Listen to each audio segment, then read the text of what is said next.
तो चलिए दोस्तों, हमारी कक्षा को आगे बढ़ाते हुए हम जो संस्कृत साहित्य का जो मैराथन है उसको हम यहाँ पे पढ़ा रहे थे। तो उसी को हम आगे बढ़ाते हुए हमारी जो यानी कि कक्षा यानी कि जो मैराथन नंबर पार्ट 2 है, जो कि संस्कृत साहित्य का रहने वाला है, उसको आज हम प्रारंभ कर रहे हैं। तो हम हमारी कक्षा प्रारंभ करते हैं। और एक बात मैं आपको सभी को एक बात बोल देता हूँ कि आप सभी के लिए ये जो वीडियो है काफ़ी फ़ायदेमंद रहने वाली है आपका रिवीजन के तौर पर। तो आप सभी इसको अधिक से अधिक संख्या में लाइक करें, शेयर करें, और अगर आप हमारे चैनल पे नए हो तो आप हमारे चैनल को सब्सक्राइब भी कर लें, ताकि ऐसी ही वीडियो और भी कई सारी आएगी तो आपको नोटिफिकेशन के तौर पर मदद मिल सके हमारी वीडियो तक पहुंचने के लिए। तो इसलिए हमारे चैनल को सब्सक्राइब कर ले और हमारे साथ बने रहने के लिए धन्यवाद। तो आज हम हमारी कक्षा स्टार्ट करते हैं। देखो, हमने साहित्य को जो स्टार्ट किया था वह किया था यानी कि रामायण से। और रामायण के जो यानी कि क्या बोलते हैं, जो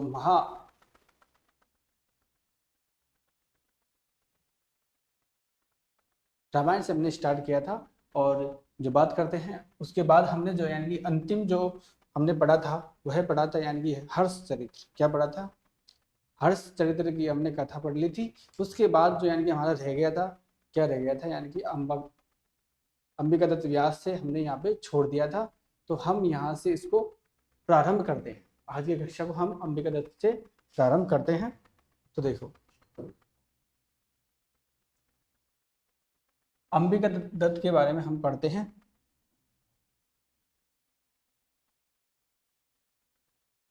अंबिका दत्त व्यास, ठीक है। अंबिका दत्त व्यास, अंबिका दत्त व्यास ने संस्कृत और हिंदी की कुल 78 रचनाएं लिखी।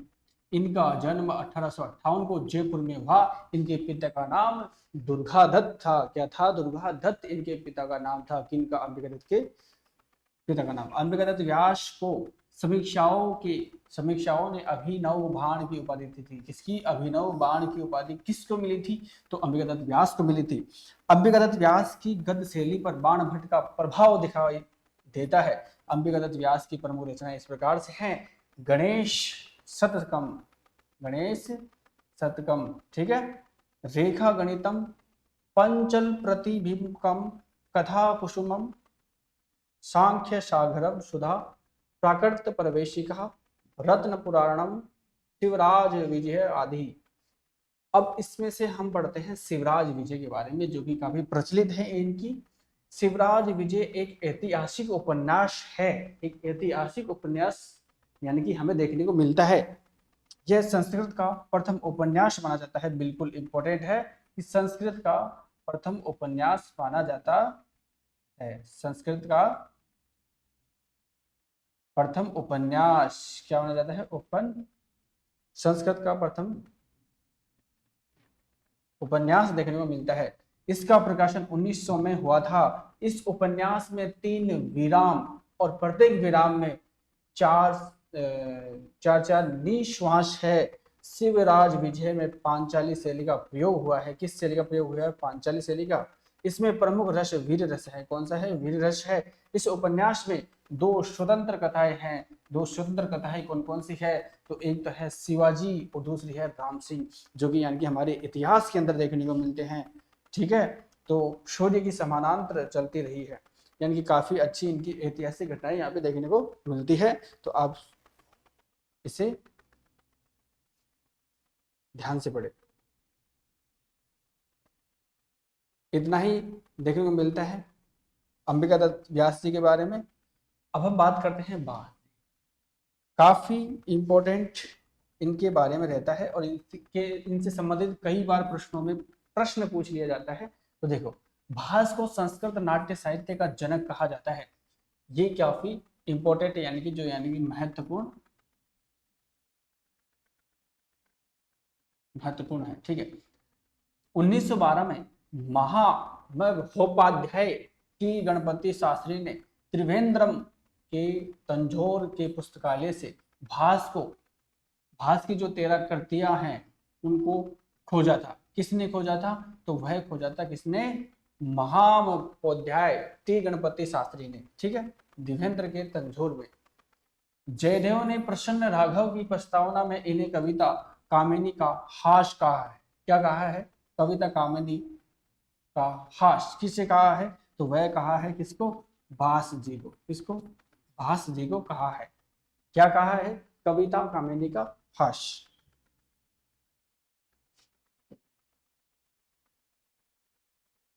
देखो, भास के नाटकों का विवरण इस प्रकार से हमें देखने को मिलता है। तो सबसे पहले हम बात करते हैं प्रतिमान नाटकम की। प्रतिमान नाटकम में क्या देखने को मिलता है? देखो, इसमें कुल 7 अंक है। इसमें मिलता है राम वन गमन से लेकर के रावण वध तक का वर्णन।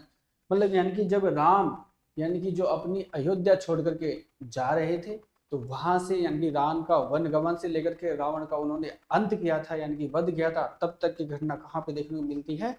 वह मिलती है हमारी प्रतिमान नाटकम में। ठीक है, ये एक तरह से रामायण का ही रूप है।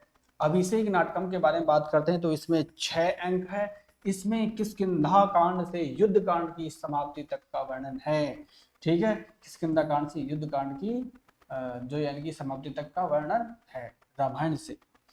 मध्यम व्यायोग, इसमें पांडवों के, इसमें सिर्फ 1 अंक है। इसमें पांडवों के वनवास काल में भीम द्वारा घटोत्कच के पंजे से एक ब्राह्मण बालक की मुक्ति की कथा का वर्णन देखने को मिलता है, जो कि ये महाभारत के संदर्भ में ही है।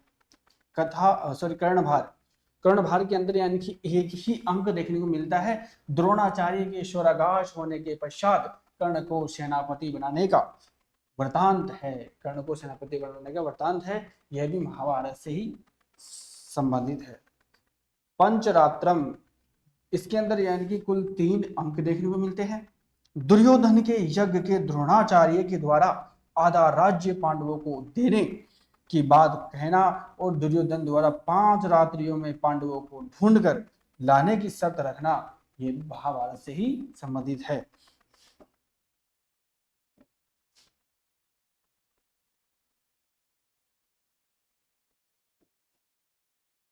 देखो, उरुभंगम, यह भी 1 अंक का है। इसके अंदर बात करते हैं तो भीम द्वारा दुर्योधन से गुदा युद्ध, दुर्योधन से गुदा युद्ध के पश्चात उसकी जंगा यानी कि उर तोड़ने का वर्णन है। बिल्कुल, और यह भी महाभारत से ही संबंधित है। बाल त्रितम के बारे में बात करते हैं तो इसमें कुल 5 अंक है। इसमें कृष्ण के जन्म से कंस को मारने की कथा का वर्णित है, जो यानी कि यह हरिवंश पुराण से संबंधित है। दूता वाक्यम के बारे में बात करते हैं तो इसमें कुल 1 अंक है। महाभारत के युद्ध के पूर्व पांडवों की ओर से श्री कृष्ण द्वारा दूत बनकर संधि का प्रस्ताव लेकर जाते हैं, परंतु असफल होकर लौट आते हैं। मतलब यानी कि भाई दोनों में संधि हो जाए तो इसके लिए यानी कि श्री कृष्ण क्या बन के जाते हैं? दूत बन करके जाते हैं, लेकिन असफल होकर के आ जाते हैं। तो यानी कि महाभारत से ही संबंधित यह है। धूत घटोत्कच के बारे में बात करते हैं तो इसमें यानी कि 1 अंक देखने को मिलता है। इसमें अभिमन्यु की मृत्यु के पश्चात भीम के पुत्र घटोत्कच को दूत बनाकर दुर्योधन के पास भेजना। ठीक है, और उसका यानी कि अपमानित होकर या अपमानित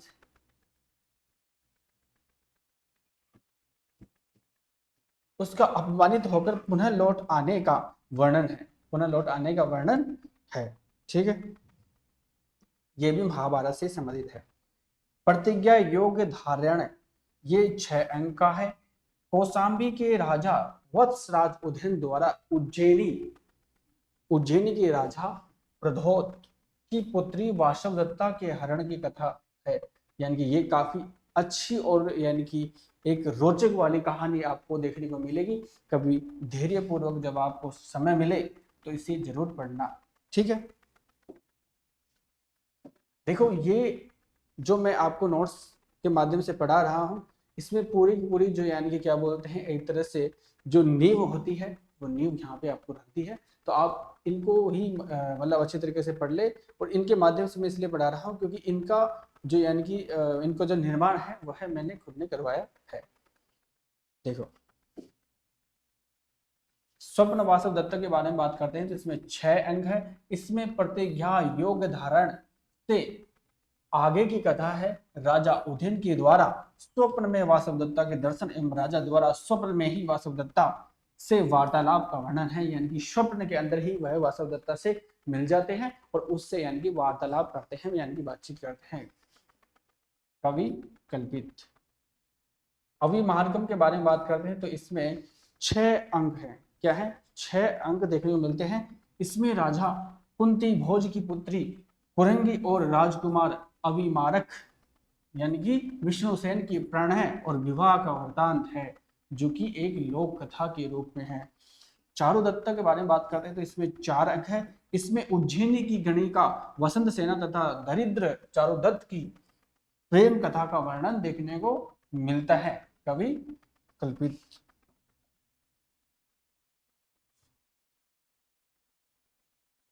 तो ये हो गए हमारे भास जी। अब हम बात करते हैं यानी कि जो हमारे अगले रहने वाले हैं, कौन रहने वाले हैं, तो वह रहने वाले हैं भवभूति। कौन? भवभूति, जो यानी कि अगले कवि है। भवभूति के पितामह का नाम भट्ट गोपाल है। क्या है? भट्ट गोपाल है। इनके पिता का नाम नीलकंठ और माता का नाम जातुकर्णी था। क्या था? जातुकर्णी था। इनके गुरु का नाम ज्ञानीधि था। क्या नाम था? ज्ञानीधि था। कहा जाता है इनका वास्तविक नाम श्रीकंठ क्या था? श्रीकंठ तथा भवभूति उपनाम था। भवभूति इनके यानी 2 नाम देखने को मिले हैं हमें। कौन कौन से? एक तो श्रीकंठ, ये तो क्या है? ये तो मूल नाम देखने को मिला, या अर्थात जिसको हम वास्तविक नाम बोल सकते हैं। और दूसरा ये भवभूति है। भवभूति इनकी क्या है? ये इनकी उपाधि है। क्या है? इनकी उपाधि है। भवभूति यशोवर्मा के साथ सभा पंडित थे। मतलब यशोवर्मा के जो क्या थे? ये सभा पंडित थे। इनका सर्वाधिक प्रिय छंद सिकरिणी है। कौन सा छंद है इनके सर्वाधिक प्रिय? सिकरिणी है छंद है। कौन सा है? सिकरिणी। इनका प्रिय रस करुण रस है। भवभूति के 3 रूप प्रसिद्ध है, जिनमें से बात करते हैं तो पहला है महावीर चरितम, और दूसरा है मालती माधवम, और तीसरा है उत्तर रामचरितम। समीक्षाओं ने उत्तर रामचरित के संदर्भ में कहा है कि उत्तरे रामचरिते भवभूतिर विशेष्यते। ठीक है। अब हम बात करते हैं इनके रूपों के बारे में।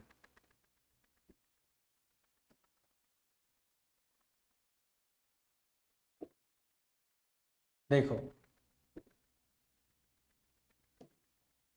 रूपक जो मालती माधवम है, इसके बारे में हम बात करते हैं। इसमें कुल 10 अंक हमें देखने को मिलते हैं। इसमें जो मंत्री भूरिक्षु की पुत्री मालती और देवरात के पुत्र माधव के प्रणय परिणय विवाह की रोचक कथा है। मतलब दोनों का जो यानी कि विवाह है, यानी कि जो प्रेम प्रसंग की जो बातें हैं देखने को मिलती है। इसमें श्रृंगार रस है। कवि कल्पित। महावीर चरितम, इसमें 7 अंक देखने को मिलते हैं। इसकी कथा राम सीता विवाह से लेकर राम के राज्याभिषेक तक जो यानी कि हमें कहानी देखने को मिलती है वह मिलती है। इसमें वीर रस है और ये रामायण से ही संबंधित है। उत्तर रामचरितम के बारे में बात करते हैं तो इसमें 7 अंक हैं और इसमें रामायण के उत्तरकांड की कथा का वर्णित है। इसमें सीता का त्याग, राम का विलाप, लव कुश की प्राप्ति और अंत में सीता को स्वीकार करना, नाटक को सुखांत बनाने के लिए सीता को अपनाने का वृतांत सम्मिलित है। मतलब यानी कि सुखांत, यानी कि इसके अंदर काफी मतभेद है कि यानी कि जो श्री राम जी ने सीता जी को बाद में अपना लिया था रावण के वहां से आने के बाद, और या नहीं अपनाया था, तो इसमें मतभेद है। तो इस वाली जो हमारे उत्तर रामचरित्र के अंदर हम देखते हैं तो इसमें यानी कि कहा गया है कि सीता जी को अपना लिया गया था। ठीक है। करुण रस है और रामायण से लिए हैं।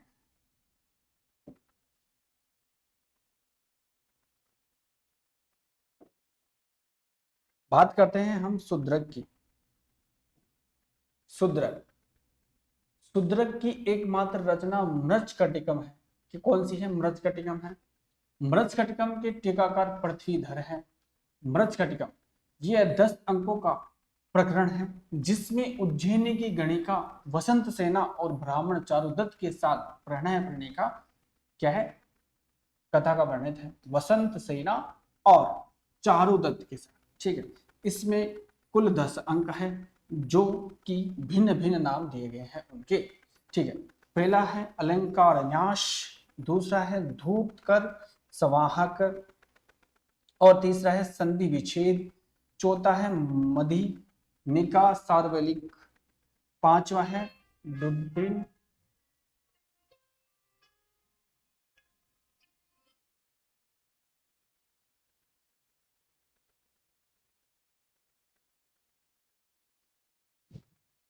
और छठा है प्रहरण विपर्य, सातवां है आर्य का है प्रहरणम, और आठवां है वसंत सेना मॉडर्न, और नौवां है व्यवहार, और 10वां है सहार। ठीक है, प्रमुख जो इसके पात्र रहने वाले हैं वह रहने वाले गणिका वसंत सेना नाइक, दरिद्र ब्राह्मण चारुदत्त जो नायक है, समाहार बौद्ध भिक्षु विदूषक और मैत्रेय, वसंत सेना की दासी जो कि मदनिका है, राजा है राजश्याल, चारुदत्त की पत्नी धूता, चारुदत्त का पुत्र और रोहसेन है, रक्षक चंदनक और वीरक। विशाख दत्त के बारे में बात करते हैं तो ये तो मतलब यानी कि ये हमें अधिकतर जो देखने को मिलती है मर्त्सकटिकम जो इनके प्रसिद्ध है, और इनके जो यानी कि ये क्या है, ये पात्र है, तो पात्रों से भी प्रश्न पूछ लिया जाते हैं, और इनके क्या है यानी कि ये इनके नाम दे रखे हैं तो नामों से भी प्रश्न पूछ लिया जाता है। और अंकों को आपको विशेष रूप से ध्यान रखना है कि कौन सी पुस्तक में कितने मतलब यानी कि जो इनकी कृतियां हैं उनके कितने अंक हैं या फिर कितने सर्ग हैं। अब हम विशाख दत्त के बारे में बात करते हैं तो विशाख दत्त के पितामह का नाम बटेश्वर है। हेलो, हाँ जी,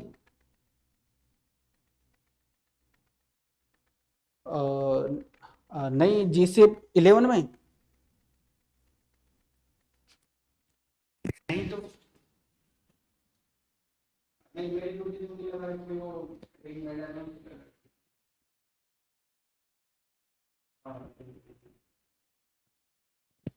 हाँ, मैं तो यानी जो स्टूडियो में हूँ कुछ देख रहा हूँ।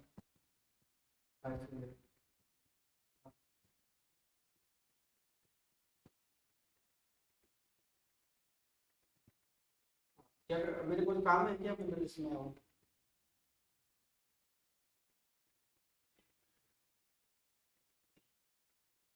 आपके रूम में कौन सा? अच्छा ठीक है।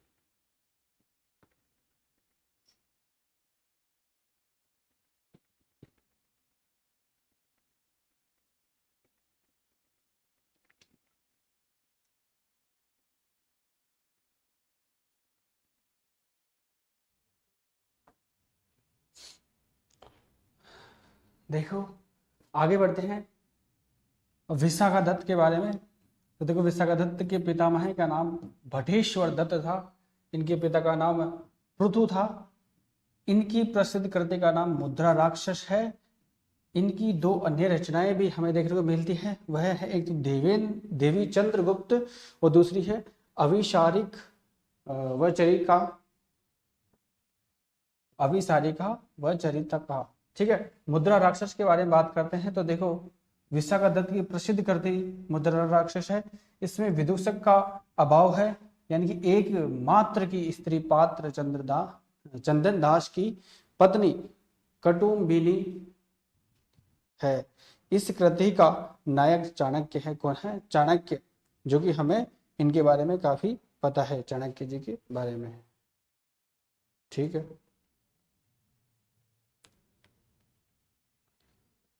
अब हम देखते हैं इनके कथासार के बारे में। जो मुद्रा राक्षस है उसमें 7 अंक है।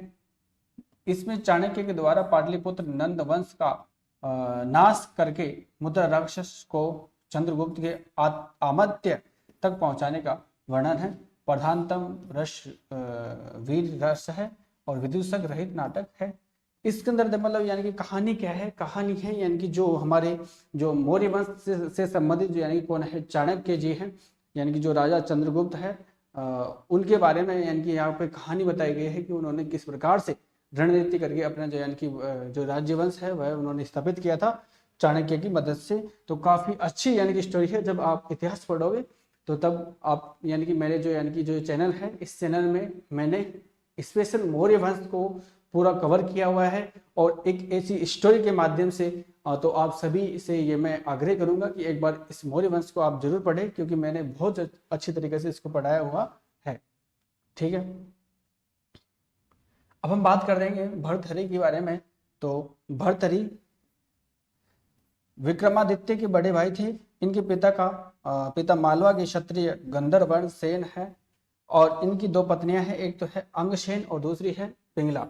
दूसरी कौन सी है? पिंगला। इन्होंने 3 शतकों की रचना की थी, एक तो है श्रृंगार शतकम, दूसरी है नीति शतकम और जो तीसरी है वैराग्य शतकम, जिसमें से जो सबसे प्रसिद्ध है वह कौन सी है? वह है यानी कि नीति शतकम। कौन सी है? नीति शतकम। इनमें से जो सबसे प्रसिद्ध है। इन शतकों में 100 श्लोक हैं। ये गीति काव्य है। क्या है? गीति काव्य है। देखो, अब हम बात करते हैं पंडित विष्णु शर्मा के बारे में। तो इनसे भी संबंधित प्रश्न कई बार पूछा जाता है कि विष्णु शर्मा के बारे में भी। तो पंचतंत्र की इन्होंने रचना की थी, जो कि काफी प्रसिद्ध रचना इनकी रहने वाली पंचतंत्र की रचना पंडित विष्णु शर्मा ने की थी। इस ग्रंथ की रचना का उद्देश्य महिला आरोप्य नगर के राजा अमर शक्ति के तीन जो दुर्बुद्धि पुत्रों को अल्प समय में ही पंडित बना देना था। विष्णु शर्मा ने 6 माह में ही तीनों राजकुमारों को नीति शास्त्र में प्रवीण और संस्कृत भाषा में विद्वान बना दिया था। क्या बना दिया था? विद्वान बना दिया था। किन्होंने? विष्णु शर्मा ने। पंचतंत्र का प्रचार संसार में बाइबिल के बाद सबसे ज्यादा हुआ। इनका मूल जो रूप उनके पहलवी अनुवाद के समय में विद्वान थे। बादशाह अनुशेखा के आदेश से फारस के हकीम बुरजोई ने पहलवी भाषा में अनुवाद किया। बुद्ध नामक ईसाई पादरी ने पहलवी भाषा के सीरियन भाषा में अनुवाद किया। अब्दुल बिन हवाजी ने पहलवी भाषा में पंचतंत्र का अनुवाद अरबी भाषा में किया। पंचतंत्र में 5 खंड या फिर अध्याय हैं। कितने अध्याय हैं? मतलब तो नाम से ही आपको पता चल रहा है कि इसमें 5 अध्याय हैं। 5 अध्याय हैं। इसमें कुल 6 कथाएं हैं। अन्य कथाएं प्रसंग वंश प्राप्त उपकथाएं हैं। इन 6 कथाओं में विचित्र उपकथाएं हैं, यानी कि जो 6 इनकी कथाएं हैं, 6 में से इनकी जो यानी कि क्या बोलते हैं, यानी कि जो विचित्र कथाएं उपकथाएं 6 तो कथाएं और इनमें से विचित्र उपकथाएं इस प्रकार से। ठीक है, आगे बढ़ते हैं हम हमारी इसी श्रृंखला को आगे बढ़ाते हुए हम बात करते हैं अब इनकी जो यानी कि कृतियों में से प्रमुख है। एक तो है मित्रभेद। मित्रभेद में कुल 22 कथाएं हैं। उन विचित्र कथाओं को हम देख रहे हैं। वो 6 जो यानी कि इनकी जो कथाएं हैं उनके बारे में देख रहे हैं। उनकी उप कथाएं मतलब यानी कि इस प्रकार से देखने मिलती है। देखो, मित्रभेद, इसमें 2 मित्रों में फूट डालने से संबंधित कथाएं वर्णित है। दूसरी है मित्र संप्राप्ति। इसमें 6 मतलब कथाएं देखने मिलती है। इसमें मित्र बनाने की नीति से संबंधित कथाएं हैं वर्णित है। ठीक है। तीसरी है यानी कि काकोलूक की है। ठीक है। इसमें स्वार्थ सिद्धि के लिए शत्रु से मिलने एवं उसके नाश से संबंधित जो कथाएं प्राप्त होती है। और चौथी है लब्ध प्राण। इसमें शिक्षा विषयक कथाएं वर्णित मिलती है। बात करेंगे हम अगली जो यानी कि हमारी जो कथा रहने वाली है अपरिशिक्त कारकम, बिना सोचे। इसमें यानी कि कितने हैं? इसमें जो 14 हमें कथाएं देखने को मिलती है। एक हमारा जो लब्ध प्राणस है इसमें 11 है और इसमें शिक्षा विषय कथाएं वर्णित है। और अपरिशिक्त कारकम इसमें 14 कथाएं हैं। बिना सोच विचार के किए गए कर्मों के दुष्परिणाम से संबंधित कथा इसमें प्राप्त होती है। नारायण पंडित के बारे में बात करते हैं तो नारायण पंडित जी जो है यह काफी प्रसिद्ध जो यानी कि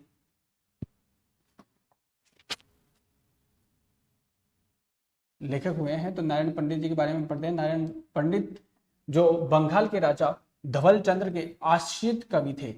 हितोपदेश की 43 कथाओं में 24 कथाएं पंचतंत्र से ली गई है, यानी कि जो पंचतंत्र से का जो यानी कि सिद्ध रूप इन्होंने बनाते बनाते इन्होंने 24 कथाएं वहां से ले ली। 1373 में हितोपदेश की सबसे पहली उपलब्धि जो पांडुलिपि प्राप्त हुई है। हितोपदेश के 4 परिच्छेद हैं, जिनमें से बात करते हैं तो यानी कि मित्र लाभ, और दूसरा है सुहद भेद विग्रह, तीसरा है, और चौथा है संधि। ठीक है, 43 में से मुख्य कथाएं जो 4 है और 39 उप कथाएं देखने को मिलती है। देवर्षि कालानाथ शास्त्री के बारे में बात करते हैं तो कालानाथ शास्त्री के बारे में पूछ लिया जाता है कि कालानाथ शास्त्री का जन्म 1936 में कहाँ पे हुआ था? जयपुर में हुआ था। कहाँ पे हुआ था? जयपुर में हुआ था। इनके पिता का नाम भट्ट मथुरानाथ शास्त्री था। क्या नाम? भट्ट मथुरानाथ शास्त्री था। रूप में मतलब सॉरी, इनकी जो कृति है वह है जीवनस्य पृष्ठ द्वयम, अर्थात भारती। ठीक है, भारतीय पत्रिका में धारावाहिक रूप से प्रकाशित हुआ। प्रमुख रचनाएं इनकी जो यानी बात करते हैं तो यानी महावनिशी क्रमण जो की बात करते हैं जो हमारा बौद्ध धर्म है उनमें से जो यानी में देखने को मिलता है महावनिशी क्रमण। ठीक है, चित्तौड़ सिंह और प्रताप सिंहयम, शुद्धि जनव्रतम, कथान कवल्ली आदि इनकी जो एक प्रमुख कृतियां देखने को मिलती है। ठीक है,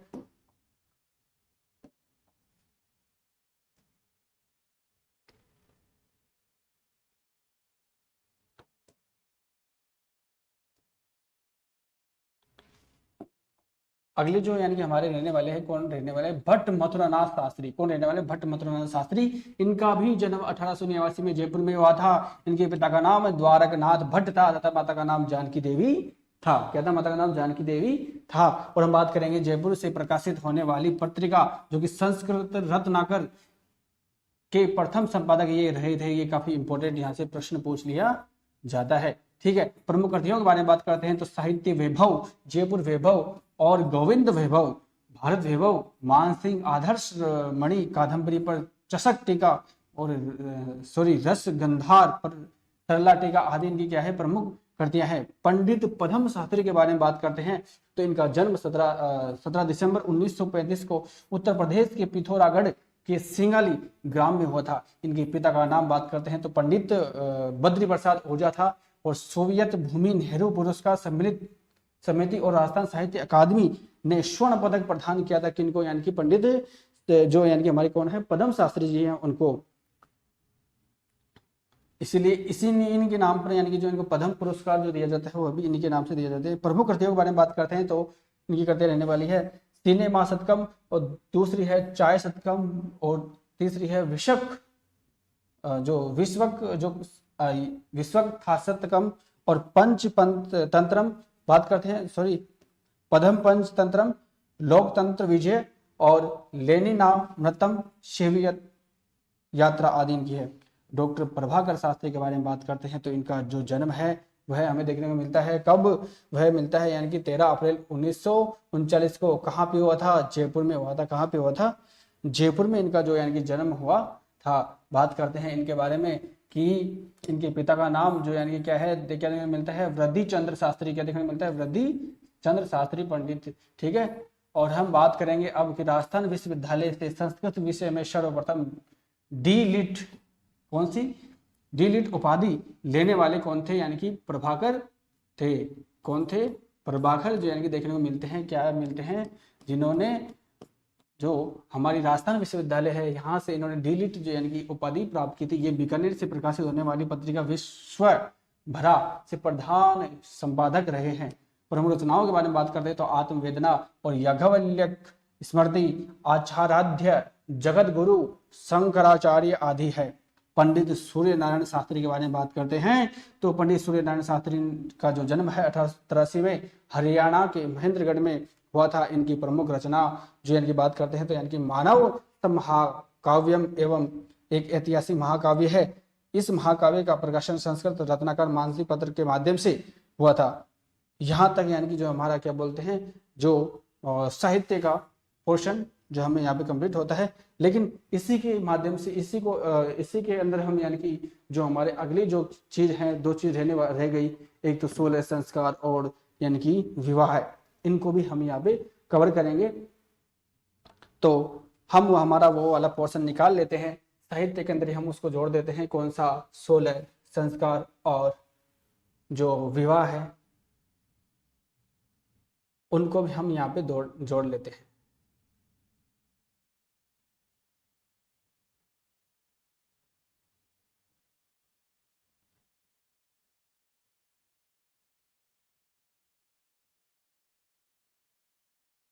देखो यहां से हम पढ़ते हैं 16 संस्कार।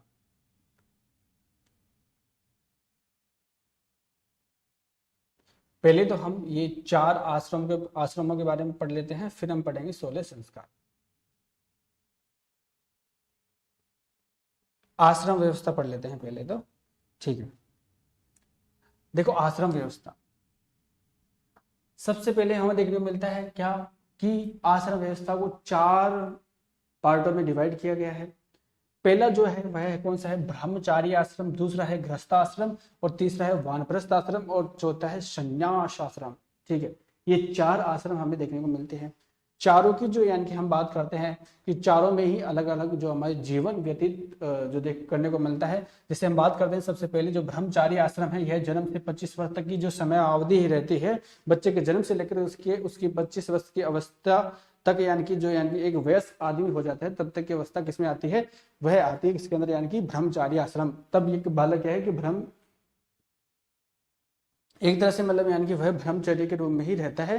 ठीक है, फिर हम बात करते हैं यानी कि हमारी जो गृहस्थ आश्रम है, उसके बाद गुरु से अनुमति लेकर के इस आश्रम में प्रवेश करता है। इसके लिए 26 से 50 वर्ष तक की अवस्था होनी चाहिए। विभिन्न प्रकार के ऋणों से मुक्त होना का माध्यम है। ठीक है, मतलब यानी जो गृहस्थ आश्रम है इस प्रकार से रहने वाली है कि 25 के बाद जब लड़के की शादी कर दिया जाता है, फिर लड़की की शादी हो जाती है, तो वह गृहस्थ आश्रम के अंदर प्रवेश हो जाता है। या फिर कोई जो बालक है वह यानी कि अपने जो क्या बोलते हैं गुरु की आज्ञा से अपना जो जीवन है गृहस्थ आश्रम है वह यानी कि व्यतीत करता है।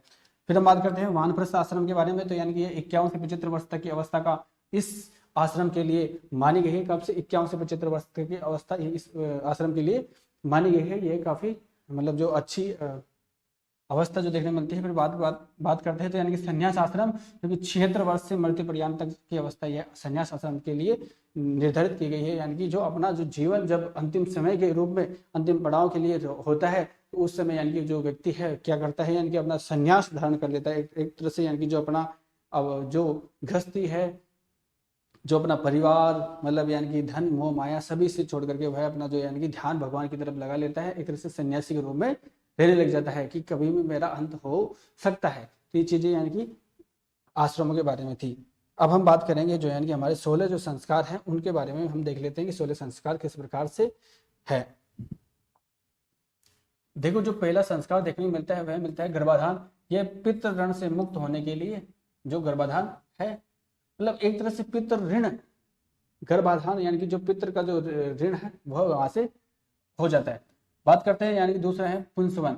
गर्भाधान के पश्चात पुत्र प्राप्ति के लिए कामना करना गर्भाधान के 2-3 माह में किया जाता है। यानी कि जब बच्चा 2-3 माह का मतलब जब पेट में रहता है तो उस समय यानी कि उनको प्रसन्नता होती है, अपने मतलब जो पिताजी और जो घर वाले हैं उनको प्रसन्नता होती है, तो उनको क्या करवा जाता है, एक संस्कार किया जाता है, उसका नाम है पुंसवन। ठीक है, तीसरा है यानी कि सीमांतोन्नयन। ठीक है, जो यानी कि गर्भवती स्त्री के केशों में पति मांग निकालता है और गर्भ ठहरने के 4-5 या फिर 6 या फिर 8 माह में यानी कि यह जो संस्कार है यह किया जाता है काफी उत्साह के साथ। बात करते हैं जातकर्म। नाभि छेदन से पूर्व सोने की सलाखा से बच्चे की जीवा पर शहद से ऊह लिखना, यानी कि जो ओम है इसको लिखना, अथवा बच्चे को शहद चटाना। मतलब एक तो ओम लिखना और इस संस्कार में किया जाता है बच्चे को शहद चटाया जाता है। जब बच्चा जन्म ले लेता है उसके बाद से संस्कार कौन सा स्टार्ट हो जाता है, वह स्टार्ट हो जाता है जातकर्म। ठीक है, तो यानी कि ये काफी बार प्रश्न पूछा जाता है कि जन्म के बाद कौन सा यानी कि जो यानी कि संस्कार है वह किया जाता है, तो वह किया जाता है यानी कौन सा, जातकर्म। और जन्म से ये तीनों यानी कि संस्कार है जन्म से पूर्व के हैं। क्या है, जन्म से पूर्व के हैं। बात करते हैं नामकरण। तो जन्म के 10 से 12वें दिन के बाद यानी कि बच्चे का नामकरण कर दिया जाता है पंडित को बुला करके। उससे संबंधित जो भी यानी कि उसके जो क्या बोलते हैं हमारे एक प्रकार से जो ग्रह है उनके आधार पर उसका नाम रख दिया जाता है। अब हम बात करते हैं छठा जो संस्कार है वह है निष्क्रमण संस्कार। यह नवजात शिशु को प्रथम बार घर से बाहर निकालना और चतुर्मास में मतलब यानी कि लगभग 3 या 4 माह का हो जाता है जब बच्चे को घर से बाहर निकला जाता है। सातवें जो उसके बारे में बात करते हैं यानी कि संस्कार के बारे में, तो यह है अन्नप्राशन। प्रथम बार अन्न खिलाना 6ठे मास में, यानी कि जब बच्चा 6 महीने या 7 महीने का हो जाता है तब बच्चे को पहली बार यानी कि जो अन्न का जो दाना है उसके जो यानी कि मुख में मतलब प्रवेश करता है, प्रवेश करवा दिया जाता है। जैसे यानी कि मतलब कोई भी ऐसा चूड़ाकर्म के बारे में बात करते हैं तो सिर के बाल काट कर टीका छोड़ना मुंडन या फिर जड़ूला कहलाता है। यानी कि ये बात करते हैं तो यानी कि 1 साल में भी कर दिया जाता है, 3 या 4 5 साल 7 साल, मतलब जितनी यानी कि उसकी इच्छा मतलब घर वालों की होती है तब उसका यानी कि जो चूड़ा जो क्या बोलते हैं कर्म है अर्थात यानी जो जोड़ूला है वह करवा दिया जाता है। अपने जो आराध्य देवताएं होते हैं या फिर कोई देवी होती है उनके स्थान पर ले जाकर के यह संस्कार किया जाता है। बात करते हैं यानी कि जो हम अगले जो हमारा संस्कार रहने वाला है वह रहने वाला है कर्णवेद संस्कार। कौन सा रहने वाला है? कर्णवेद संस्कार। और कर्णवेद संस्कार के बारे में बात करते हैं तो ये नवा संस्कार है, कानों को छेदाना ताकि आंत वृद्धि से बचाओ, यानी कि 3 से 5 वर्ष के लिए। यानी कि जब बच्चा यानी कि देखते हैं कि बच्चा यानी कि मतलब परेशान सा रहता है, एक प्रकार से यानी कि ठीक सा नहीं रहता है, तो बच्चे के क्या करते हैं कि कानों को छिदवा दिया जाता है, जिससे क्या है कि बच्चा फिर कभी भी यानी कि बीमारियों से इनसे सबसे मतलब मुक्त होता है। ऐसी यानी कि इनकी मान्यता है, मतलब इनकी बात करते हैं संस्कारों में है। 10वां है विद्यारंभ, बच्चों को अक्षर ज्ञान देना 5 से 7 वर्ष, यानी कि जो हमारी 5 से 7 वर्ष की उम्र है इसमें बच्चों को क्या कर दिया जाता है, विद्यालय भेज दिया जाता है और वह अपना जो यानी कि ज्ञान ग्रहण करने लग जाता है। देखो ज्ञान तो मतलब शुरू से ही ग्रहण करने लग जाता है बच्चा, यानी कि कई साइकोलॉजिस्ट ये बोलते हैं कि बच्चा यानी कि जन्म से ही ज्ञान ग्रहण करने लग जाता है। तो ये बात सत्य भी है, क्योंकि जैसे उसने कभी सुना नहीं है अपनी मम्मी का नाम या फिर किसी का भी नाम, लेकिन फिर भी वो मम्मी पापा बोलने लग जाता है, तो यानी कि कहीं ना कहीं बच्चा जन्म से ही ज्ञान ग्रहण करने लग जाता है। तो यानी कि ये तो एक मतलब यानी कि एक सोचने वाली बात है कि बच्चा तब से ही, लेकिन विद्यालय से जो यानी कि ज्ञान प्राप्त करता है वह करता है 5 से 7 वर्ष की उम्र से। ठीक है, बात करते हैं उपनयन संस्कार के बारे में, तो यानी कि यज्ञोपवित्र जनेऊ धारण करना ब्राह्मण 8 से 16 वर्ष, क्षत्रिय 11 से 22 वर्ष और वैश्य 12 से 24 वर्ष। बात करते हैं वेदारंभ, वेदों का अध्ययन आरंभ कर दिया जाता है। ठीक है, और जो 13वां संस्कार है वह है केशांत, ब्राह्मणाचार्यों की दाढ़ी के बालों को कटाना। तो ब्राह्मणों के लिए 16 वर्ष, क्षत्रिय के लिए 22 वर्ष और शूद्रों के लिए 24 वर्ष। ये मतलब यानी कि जातियों के हिसाब से इन्होंने डिवाइड कर रखी है वर्ष। 14वां जो यानी कि हमें संस्कार देखने मिलता है वह मिलता है समावर्तन। ठीक है, तो समावर्तन के बारे में बात करते थे, वेदांत के पश्चात अपने घर पर आना, यह संस्कार किया जाता है। जो हमारा 15वां संस्कार है वह है विवाह है, संतानोत्पत्ति एवं पुत्र ऋण से मुक्ति है। तो मतलब यानी कि क्या कर दिया जाता है, विवाह कर दिया जाता है। पुत्र ऋण, देखो ये ऋणी किस प्रकार से होता है, पिता और एक मतलब यानी कि वो पुत्र के ऊपर ऋण किस प्रकार से चढ़ता है, तो ये एक जन्म को लेकर ही होता है, तो इसकी बात काफी बड़ी है। बात करते हैं अंत्येष्टि, तो यह यानी कि व्यक्ति का अंतिम जो यानी कि मरणोपरांत जो संस्कार किया जाता है वह यानी कि जो अंत्येष्टि कहलाता है। तो ये हमारे 16 संस्कार हो गए। अब हम बात करेंगे हमारे जो यानी क्या बोलते हैं अगले बिंदु के बारे में। सबसे पहले हम देखते हैं विवाह के प्रकार। विवाह के प्रकारों के बारे में बात करते हैं तो विवाह है, कुल विवाह 8 प्रकार के होते हैं। कितने प्रकार के? 8 विवाह के प्रकार होते हैं और 8 विवाह से पूछा जाता है। पहला है ब्रह्म विवाह।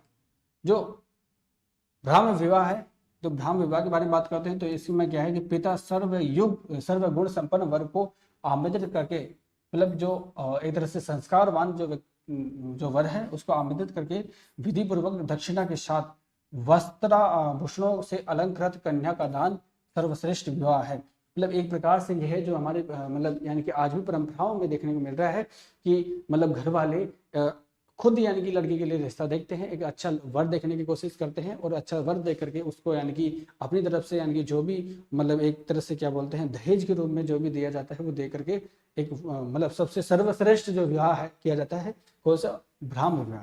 दूसरा है देव विवाह है, देव यज्ञ से पुरोहित को कन्या का दान। ठीक है, देव यज्ञ से पुरोहित को कन्या का दान। तीसरा है आर्ष विवाह है वर कन्या के पिता को 1 या 2 गोमिथुन देकर कन्या से विवाह करना, मतलब यानी कि गायों का यानी कि लिया जाता था, पहले की बातें हैं। बात करते हैं प्रजापत्य विवाह है, ये वर व कन्या को विवाह के समय साथ साथ धर्म पालन का आदेश दिया जाता है, मतलब धर्म का आप पालन करोगे तो ये आदेश भी दिया जाता है, यानी कि कौन से विवाह में वह दिया जाता है, प्रजापत्य विवाह के अंदर। बात करते हैं हम 5वें विवाह के बारे में, तो यह है आसुर विवाह। वर कन्या के पिता को यथाशक्ति धन देकर कन्या से विवाह करता है, यानी कि जो मतलब जो वर पक्ष है वह यानी कि जो वधु पक्ष के मतलब वधु पक्ष को पैसे देकर के जो कन्या से विवाह कर लिया जाता है वह कौन सा विवाह कहलाता है, वह कहलाता है आसुर विवाह है।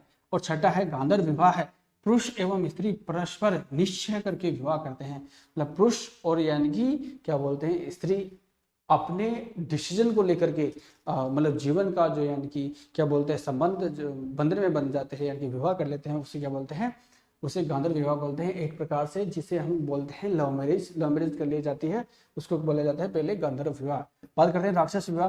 राक्षस विवाह बहुत ही भयानक विवाह था। इसके बारे में क्या देखो कि रोती या फिर बिलखती हुई कन्या का उसके संबंधी जो जन है को मार करके बलात् व अपहरण करके विवाह कर लिया जाता है। एक प्रकार से हमने देखा है कि अब एक प्रकार से हमने मूवियों में देखा है कि किसी भी लड़की का अपहरण करके यानी कि उसके घर वालों को मार पीट करके उस लड़की का अपहरण कर लिया जाता है और उसके बाद उस लड़की से विवाह है, उस लड़की के बिना मंजूरी के उस लड़की से विवाह कर लिया जाता है। उस विवाह को जो पहले राक्षस विवाह कहा जाता था और आज भी वह यानी कि राक्षस विवाह के रूप में ही देखा जाता है, क्योंकि इस लड़के की जब लड़की की इच्छा ही नहीं है किसी लड़के से शादी करने की तो फिर भी उसकी शादी जबरदस्ती की जाती हो तो वह राक्षस विवाह के रूप में ही देखने को मिलता है। पैशाच विवाह है, पुरुष छल द्वारा कन्या पर अधिकार कर लेता है, यह विवाह सबसे निकृष्ट माना जाता है। मतलब ऐसा विवाह है जो किसी लड़की को पता ना हो, मतलब यानी कि एक तरह से लड़की के साथ छल कपट कर दिया जाता है। जैसे मान लो कि आपने मतलब जो कोयला पिक्चर देखी है, उस कोयला पिक्चर में सेम यही कहानी है कि जो मतलब यानी कि जो हीरो है, हीरो की फोटो दिखा दिया जाता है और हीरोइन को, और जो मतलब क्या बोलते हैं वह जो मतलब यानी कि उसकी जो क्या बोलते हैं एक तरह से उन्होंने शादी कर ली। देखो मतलब स्टोरी इतनी याद नहीं है, उसका नाम याद नहीं आ रहा, ठीक है। अब हम बात करते हैं, चलो छोड़ो, अब हम बात करते हैं हमारे जो 5 महायज्ञ हैं उनके बारे में भी हम बात कर लेते हैं कि 5 महायज्ञ किस प्रकार से हैं। तो देखो ऋषि यज्ञ सबसे पहला यानी कि ऋषि यज्ञ देखने को मिलता है। इसमें क्या होता है कि प्रतिदिन स्वाध्याय और संध्योपासना करना। ऋषि यज्ञ क्या होता है, प्रतिदिन स्वाध्याय और ऋषियोपासना करना। दूसरा है देव यज्ञ या फिर अग्निहोत्र यज्ञ, दोनों संध्यायों में हवन करना। तीसरा है भूतेय यज्ञ या फिर बलि वैश्य देव यज्ञ, भोजन से पूर्व अग्नि में आहुति देना या फिर गाय कुत्ते आदि को भोजन देना। ये काफी अच्छा मतलब यानी कि जो यज्ञ देखने को मिलता है। इसमें क्या है कि जब कोई भी आज भी बहुत सारे पुरुष ये करते हैं कि अपना जो भी अपना भोजन ग्रहण करते हैं ना, उससे पहले वह अपना जो थोड़ा सा टुकड़ा है भोजन से मतलब किसी गाय या फिर कुत्ते के लिए रख देते हैं, तो उससे क्या है कि मतलब उनको भी भोजन मिल जाता है। और जो चौथा है वह है नृ यज्ञ, इसमें अतिथि यज्ञ भी बोलते हैं। तो इसमें अतिथि साधु महात्मा आदि को भोजन वस्त्र दक्षिणा देना, यह क्या कहलाता है, नृ यज्ञ फिर अतिथि यज्ञ, ठीक है। और जो हमारा 5वां जो यज्ञ देखने को मिलता है वह मिलता है पितृ यज्ञ। कौन सा देखने को मिलता है, वह मिलता है पितृ यज्ञ। और इसमें क्या होता है कि माता पिता आचार्य की सेवा एवं आज्ञा पालन करना, माता पिता आचार्य की सेवा करना या फिर पालन करना कौन सा यज्ञ कहलाता है, वह यज्ञ कहलाता है पितृ यज्ञ कहलाता है, ठीक है। तो यहाँ तक यानी कि जो हमारा जो क्या बोलते हैं संस्कृत का जो साहित्य है यह हमने कवर कर लिया है, पूरा साहित्य आपके समक्ष जो कि हमने इस वीडियो के माध्यम से रख दिया है। तो आशा करता हूँ कि आप सभी को जो यानी कि हमारे जो ये साहित्य की क्लास है काफ़ी अच्छी लगी होगी। तो आप सभी इस क्लास को मतलब अधिक से अधिक प्यार दीजिए। प्यार यानी कि एक आपका लाइक और एक आपका कमेंट और एक आपका सब्सक्राइब, बस इन्हीं से ही यानी कि हमें बहुत बड़ा आप सभी का जो स्नेह है वह प्राप्त हो जाता है, ठीक है। तो हमारी कक्षा को हम यहीं विराम देते हैं और अगली कक्षा में हम आपके लिए लाएंगे जो कि संस्कृत की शिक्षण विधि, वह भी मैराथन रिवीजन के रूप में। तो आप सभी को यानी कि बहुत अच्छी तरीके से संस्कृत से संबंधित जो यानी कि प्रश्न, शिक्षण विधि से संबंधित जो यानी कि प्रश्न पूछे जाते हैं एक एक लाइन के रूप में, तो उन सभी के प्रश्नों को हम यहाँ पे मतलब उन जो सभी के प्रश्नों के कॉन्सेप्ट हम यहाँ पे क्लियर कर लेंगे, ताकि आपका जो प्रश्न है वह गलत नहीं होगा। तो आप सभी से मैं ये आग्रह करूंगा कि आप सभी अधिक से अधिक संख्या में हमारे चैनल से जुड़ जाए, ताकि आपका जो अगली जो कक्षा है वह आप तक पहुंच जाए। ठीक है, तो धन्यवाद।